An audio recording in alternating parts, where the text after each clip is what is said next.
Allemande. D'ailleurs, les Allemands commencent à comprendre parce qu'ils commencent à être en déficit avec la Chine. Ils font des excédents sur nous, mais ils sont en déficit avec la Chine. S'il n'y a pas cette idée européenne qui était de dire on défend un niveau social et on met des droits compensateurs, mais on n'y arrivera pas. On n'aura pas. Et ça, c'est un tabou européen. D'accord. Notre marché est européen. Pardonnez-moi, il est européen, mais vous savez aussi très bien que Mittal a fait des investissements colossaux dans les pays émergents. Dans les mines. Très bien. Dans les mines. Dans les usines aussi. Non, il a acheté le Brésil, c'est un partenaire Arcelor. Oui. Voilà. Aujourd'hui, tous les investissements qu'il a programmés, c'est surtout dans les mines. Attendez, vous savez le rendement qu'il dégage avec les mines, 58% de rendement. 58%. Il n'y a aucune banque au monde qui peut vous garantir un tel rendement. Attendez, il va dans des pays où il n'y a aucun droit social. Comme vous dites, les mecs sont payés à $80 par mois à faire 12 heures par jour, 7 jours sur 7, et ils ont juste le droit de fermer leur gueule. Donc vous ne ferez pas une compensation là-dessus, ils vont sortir. Non, voilà. Mais donc, alors je ne dis pas obligatoirement pour l'acier là, parce qu'il est lié à des transports et qui peut être. Mais quand vous regardez sur l'automobile, quand vous regardez sur l'ensemble des produits, si on ne réagit pas vite, il n'y aura plus rien. Et d'ailleurs, c'est rendre service aux pays en développement, c'est pas être contre eux, parce que c'est le seul moyen de développer. Ils ont dit oui, c'est le seul moyen.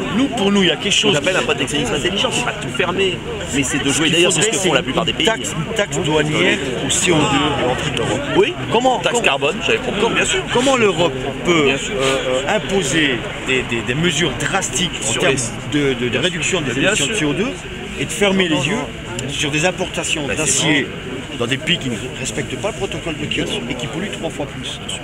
Mais je veux dire... Mais ça, on l'a proposé 150 mais l'Europe, c'est votre Europe, c'est l'Europe libérale, monsieur. Votre Europe, merci. Mais c'est les gens de droite, hein. Bon, des gens de droite, et vous croyez que Hollande, il fait pas la même chose? Non mais je veux dire, ok, mais ce que je veux dire par là, aujourd'hui, l'Europe est majoritairement à droite. Oui. Enfin, Hollande, il fait quoi? Les Polonais, pas de gauche. Les Polonais, ils n'ont rien à foutre du CO2.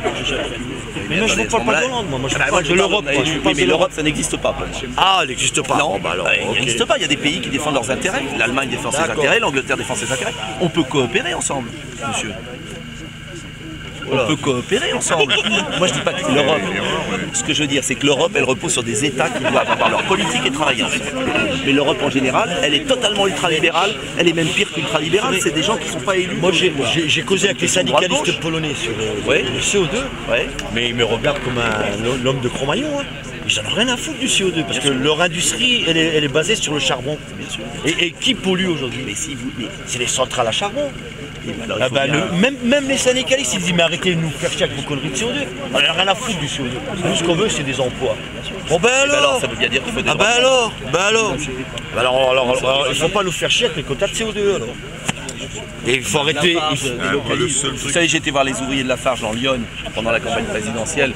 Lafarge est en train de délocaliser tout hors Union Européenne. L'Union Européenne met une taxe sur le CO2 chez elle et elle ne met pas aux barrières douanières. Mais pourquoi Lafarge fait ça? Parce qu'il sait qu'il va. Non mais parce qu'il sait qu'il va délocaliser, il va pouvoir importer ça. C'est ce que je vous dis. Ah ben si l'Europe disait non, attendez les mecs, vous délocalisez, c'est très bien. Mais vous ne reviendrez pas avec votre marchandise qui pollue 3 fois plus. C'est exactement. Vous verrez qu'ils ne délocaliseront pas. C'est ce que j'appelle le protectionnisme intelligent. Ça, je vais vous dire, on y arrivera. Simplement, on y arrivera quand on aura